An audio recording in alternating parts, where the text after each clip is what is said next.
இயேசு உங்களை நேசிக்கிறார். பிரியமானவர்களை, இந்த நாளில் ஆண்டவர் நம்மளோடு பேசும்படியாய் வேதத்திலிருந்து ஒரு 3 வசனங்களை கூட வாசித்து ஆண்டவர் நம்மளோடு இடைபடுகிற காரியத்தை பார்ப்போம். அது வெளிப்படுத்தின விசேஷம் 7வது அதிகாரம் 9வது வசனம், 10வது வசனம், 11வது வசனம் இப்படியாக சொல்லுகிறது. இவைகளுக்கு பின்பு நான் பார்த்தபோது, இதோ சகல ஜாதிகளிலும் கோத்திரங்களிலும் ஜனங்களிலும் பாசைக்காரர்களிலும் இருந்து வந்ததும் ஒருவனும் எண்ணக்கூடாததுமான திரளான கூட்டமாகிய ஜனங்கள் வெள்ளை அங்கிகளை தரித்து தங்கள் கைகளில் குருத்தோலை பிடித்து சிங்காசனத்திற்கு முன்பாகவும் ஆட்டுக்குட்டியானவருக்கு முன்பாகவும் நிற்க கண்டேன். பிரியமானவர்களே, மேல இருக்க வசனங்களை நம்ம வாசித்தோம்னால் இஸ்ரவேல் சொல்லப்பட்ட 12 கோத்திர ஜனங்கள் இத்தனாயிரம் பேர் தான் அங்க இருந்தாங்க அப்படின்னு சொல்லப்பட்டு எழுதப்பட்டு இருக்கிறது. ஆனா இவைகளுக்கு பின்பு நான் பார்த்தபோது, இதோ சகல ஜாதிகளிலும் கோத்திரங்களிலும் ஜனங்களிலும் பாசைக்காரர்களும் இருந்து வந்ததும், எல்லா மொழி பேசுகிற எல்லா இன மக்கள், எல்லா மக்களிடம் இருந்து ஒருவனும் எண்ணக்கூடாததும் யாராலும் எண்ணக்கூடாததுமான திரளான கூட்டத்தை ஜனங்கள் வெள்ளை அங்கிகளை தரித்து குருத்தோலைகளை தங்கள் கைகளில் பிடித்தவர்களைப் போல அவர் ஆட்டுக்குட்டியானவருக்கு முன்பாக நின்று ஆராதிக்கக்கூடிய ஒரு காரியத்தை இங்கு எழுத வைத்திருக்கிறதை நாம் வாசிக்க முடிகிறது. பிரியமானவர்களே, தங்கள் கைகளில் குருத்தோலை பிடித்து சிங்காசனத்திற்கு முன்பாகவும் ஆட்டுக்குட்டியானவருக்கு முன்பாக நிற்க கண்டேன். அவர் மகா சத்தமிட்டு, ரட்சிப்பின் மகிமை சிங்காசனத்தில் வீற்றிருக்கிற எங்கள் தேவனுக்கும் ஆட்டுக்குட்டியானவருக்கும் உண்டாவதாக என்று ஆர்ப்பரித்தார்கள்.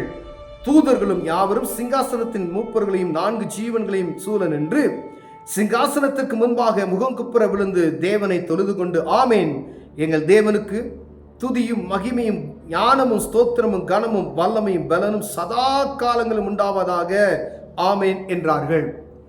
பிரியமானவர்களே, உலகத்தில் இருக்கிற அனைத்து பாசைக்காரர்களும் அனைத்து மக்களிலும் அனைத்து கோத்திரத்தாரும் உள்ளே இருக்கிற ஒரு காரியத்தை இங்கு எழுதப்பட்டு இருக்கிறது.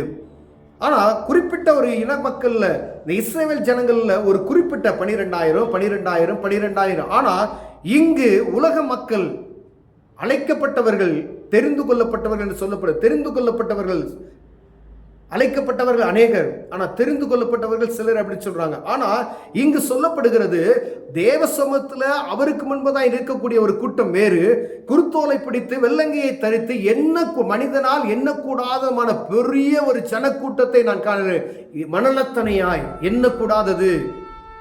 ஆபிரகாம் அவருடைய சன்னதி எப்படி அப்படின்னு சொன்னா, பூமியில மணலத்தனையாய் வெளியே வந்து நட்சத்திரத்தை பாரு, ஆபிரகாம் சொல்றார் ஆண்டவர், வெளியே போ எண்ணிப்பாரு, நட்சத்திரம்னால என்ன கூட முடியுமா அப்படி ஒரு சன்னதி இருக்கும் அப்படின்னு. அப்ப உலகம் எங்கும் யாருடைய சன்னதி அப்படின்னா ஆபிரகாமினுடைய சன்னதி என்று நாம் பெயர் பெற்றுக் கொண்டே இருக்கிறோம். பிரியமானவர்களே, ஏன்னா விசுவாசத்தின் தகப்பனாகிய ஆபிரகாமினுடைய சன்னதிகள் அங்கு சொல்லப்பட்டிருக்க ஒரு மனிதனும் எண்ணக்கூடாததுമായ பெரிய திரள் கூட்டத்தை நான் பார்க்கிறேன். அவர்கள் ஆண்டவரை துதித்து மகிமைப்படுத்துகிறதை நாம் பார்க்கிறோம். அப்ப உலகத்தில் இருக்கிற அநேக மக்கள் அங்கு இருக்கிறார்கள். அங்கு கடந்து செல்வதற்கு ஒரு வழி மாத்திரமே உண்டு, பாவ மன்னிப்பு நிச்சயத்தை பெற்றிருக்கிற மனிதன் அங்கு செல்வதற்கு இது. ஆனா எழுதப்பட்டு இருக்கிறது, அவ்வளோ ஜனங்கள் அங்க இருக்கிறாங்க. இது தரிசனத்துல யோவான் பார்க்கிறாரு. இது இந்த காரியத்துல, இந்த கூட்டத்துல நான் இருக்கணும்னா நான் என்னையா செய்யணும் அப்படின்றதுதான் இப்ப கேள்வி. அப்ப இந்த கூட்டத்துல மேல சொல்லப்பட்ட யூத ஜனங்களுக்கு இவ்வளவு பேர் தான். இந்த கோத்திரத்துல, செபுலோன் கோத்திரத்துல, நப்தலி கோத்திரத்துல, ஒவ்வொரு கோத்திரத்திலையும் ஆண்டவர் குறிப்பிட்ட ஆட்களை மாத்திர இத்தனை பேர் தான் அங்க இருக்கிறாத நான் பார்க்க முடிகிறது என்று சொல்லப்படுகிறது.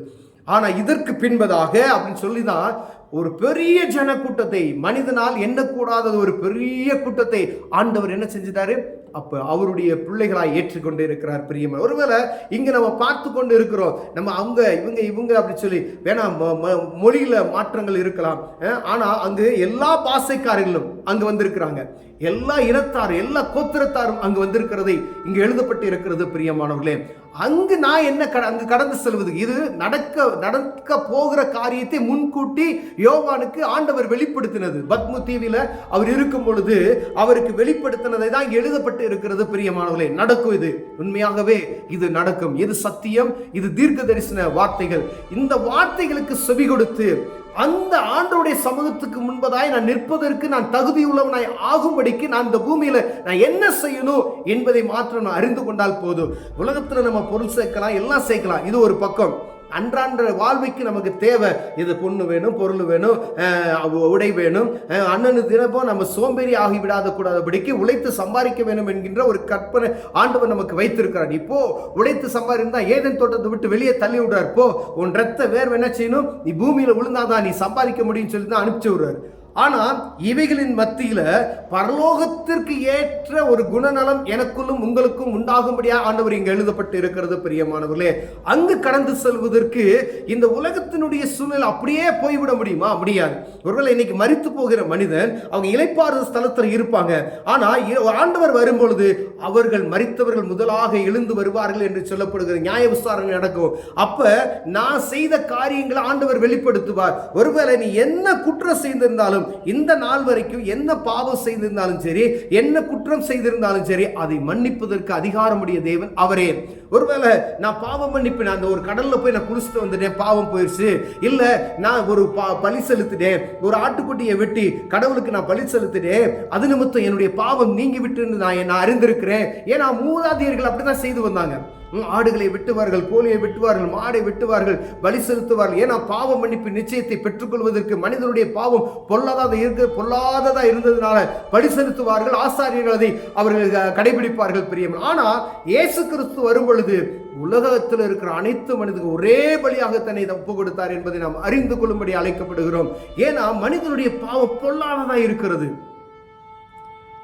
அந்த பாவத்தை மன்னிப்பதற்கு இந்த உலகத்தில் இருக்கிற எந்த மிருக ஜீவனுடைய ரத்தம் போதாது. அதுக்கு தான் தன்னையே ஒரு தெய்வம் தன்னையே பலியாய் ஒப்பு கொடுத்தார். பிரியமானவர்களே, அவரை நாம் அறிந்திருக்கிறோமா என்று பார்க்கும்படி அழைக்கப்படுகிறோம். அவர் தான் நம்மை அந்த இடத்துக்கு அழைத்து செல்ல முடியும். நானே வழியும் ஜீவனுமாய் இருக்கிறேன், நான் தான் வாசல், என்னை கண்டவன் என்னை பிதாவை கண்டான், என்னை என்று பிதாவின் அடுத்து ஒருவன் என்ன செய்ய முடியாது, வர முடியாது அப்படின்னு சொல்றாரு. அப்ப இயேசு கிறிஸ்து அவர்தான் இவர்தான் மூவரில் ஒருவரானவர் என்பதை நாம் புரிந்து கொள்ள வேண்டும். பாருங்க, அவருடைய செயல்கள் வித்தியாசமானவைகள். அவர் தான் நியாயம் விசாரிக்க போகிறாரு, அவர் தான் பாவ மன்னிப்பு நிச்சயத்தையும் கொடுக்கிறாரு, அவர் தான் நமக்கு என்ன செய்றாரு, தன்னையே பலியாக ஒப்பு கொடுக்கிறார். எவ்வளவு மகிமையான ஒரு தெய்வத்தை நாம் அறிந்திருக்கிறோம் என்பதை புரிந்து கொள்ளும்படி அழைக்கப்படுகிறோம். பிரியமான, இது மகத்தான ஒரு காரியம். எந்த ஒரு உலகப்பரமான தகப்பன் கூட இந்த காரியத்தை நம்ம செய்ய முடியாது. ஒரு குறிப்பிட்ட நேரம் கோபம் வந்துருச்சுன்னா பிள்ளைகளை போடா அப்படின்னு சொல்லி விட்டுருவாங்க. ஏன்னா பிள்ளைகளுடைய டார்ச் தாங்காம. ஆனா என்ன நம்ம செஞ்சாலும் அந்த பாவத்தை மன்னிக்கிறதுக்கு ஒரு தகப்பன் ஒன்றுனா அந்த பரம தகப்பன் அவர் தான்.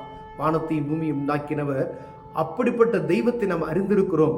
எல்லா மனிதருக்கும், இந்த பூமியில இருக்கிற சகல மனிதருக்கும் அவரே தகப்பன். அவரை அறிந்து கொண்டோமான அவர் சொல்றாரு, நான் உன்னை மன்னிக்கிறேன் வா அப்படின்னு சொல்றாரு. பாவ மன்னிப்பு நிச்சயத்தை பெற்றுக்கொள்ளு அப்படின்னு சொல்றாரு. என்னையா செய்யணும் பாவ மன்னிப்பு நிச்சயத்தை பெற்றுக்கொள்வதற்கு? ஐயா, நான் இவ்வளவு காசு கொடுக்கணுமா, இல்ல இவ்வளவு காணிக்க கொடுக்கணுமா, இல்ல நான் என்னை கீறிக்கொள்ளணுமா, இல்ல நான் நடந்து போகணுமா, இல்ல நான் இந்த மாதிரி ஒரு விரதம் இருக்கணுமா, அப்படிலாம் சொல்லல. உன் அரைக்கதவை பூட்டி உன் குற்றத்தை தேவ சமூகத்து நேர உன் கைகளை விரித்து, ஆண்டவரே நான் குற்றவாளி, நான் செய்தது பாவம், இந்த மன்னிங்கன்னு சொன்னா போதும் அவருடைய பிரசன்னத்தை நீங்கள் உணர முடியும் என்று வேதம் சொல்கிறது. பிரியமானவர்களே, நடந்து போய் எவ்வளோ கஷ்டப்படுகிறோம், முட்டிக்கால் போட்டு நடந்து போறாங்க எவ்வளோ. ஆனா ஆண்டவர் சமூகத்துல ஒரு பொருத்தனைக்காய் இது நடந்து செல்கிறார்கள். ஆனா தேவ சமூகத்துல போய் எளிமையான ஒரு காரியம் சொல்லப்பட்டு இருக்கிறது, அதை செய்ய முடியல. பாருங்களேன், எளிமையான காரியம் அதை செய்ய முடியல. அப்ப ஆண்டவர் சொல்றார், நீ வீட்டுக்குள்ள போ, உன் கதவை அடைச்சுக்க, போய் ஆண்டவரே என்ன மன்னிங்க அப்படி சொல்லு. அவர் மன்னிப்பார். மீண்டும் பாவம் செய்யாதே. ஒரு ஸ்திரியை பார்த்து சொல்கிறாரு, அவர் பாவத்தை மன்னிப்பதற்கு, இனி நீ பாவம் செய்யாதே அப்படின்னு சொல்றாரு. உன் பாவங்கள் உனக்கு மன்னிக்கப்பட்டது, இனி நீ பாவம் செய்யாதே என்று சொல்கிறார். அப்ப இதே காரியத்தை நமக்கு சொல்லுகிறார். பாவத்தை ஆண்டவர் மன்னித்து விட்டார் என்ற நிச்சயத்தை நாம் பெற்றுக்கொண்ட பின்பதற்கு மீண்டும் மீண்டுமாய் பாவத்தை செய்து குற்றவாளிகளாய் மீண்டும் ஆகாதபடிக்கு நம்ம ஜாக்கிரதையுள்ளதாக இருக்கும்படி அழைக்கப்படுகிறோம். இந்த பாவ மன்னிப்பு நிச்சயத்தை பெற்றுக்கொண்டா போதும், அந்த பரலோக ராஜ்யத்துக்கு நம்ம ஏற்றலாம்.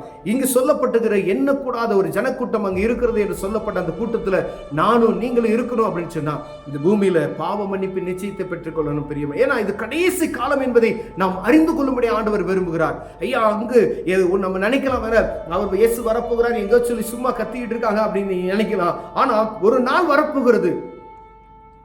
திடீர்னு லாக்டவுன் போட்டாங்க, யாருக்கும் தெரியாது. 2 வருஷம் வீட்டை விட்டு வெளியே வர முடியல. வெளியே வந்தா சாவு அப்படின்ற ஒரு சத்தம். இதே போலதான் இருக்கும், நடக்கும். என்ன நடக்கும்னு பூமியில தெரியாது. அது மனிதரால் உருவாக்கப்படலாம், எப்படி வேணாலும் இருக்கப்படலாம். ஆனா தேவன் ஒரு கட்டளை பிறப்பினால் எல்லாம் மூடப்படும். சூரியன் இருளாகும் என்று சொல்லப்படுகிறது. எல்லாமே நடக்கும். ஆனா அதற்கு முன்பதாக பாவ மன்னிப்பின் நிச்சயத்தை பெற்றுக்கொள்வதற்கு நாம் அழைக்கப்படுகிறோம் பிரியமானவர்களே. இந்த பாவ மன்னிப்பு நிச்சயத்தை நீங்க பெற்றுக்கொண்டு ஒரு நம்பிக்கை உங்களுக்குள் இருக்குமேனா தைரியமா தேவ சமூகத்துக்கு போகலாம், தைரியமா அந்த பூமியில நீங்க வாழலாம். மீண்டுமாய் பாவம் செய்யாதபடி உங்களை காத்துக்கொள்ளுங்க. ஆண்டவர் உங்களை ஆசீர்வதிப்பார். அன்பின் தகப்பனே, அந்த பாவ மன்னிப்பின் நிச்சயத்தை பெற்றுக்கொண்டு ஆண்டவரை பரலோகத்துல ஒரு பெரிய திரள் ஜன கூட்டத்தோடு நாங்களும் இருப்பதற்கு எங்களுக்கு உதவி செய்யுங்க. இயேசுவின் நாமத்தில் பிதாவே, ஆமென்.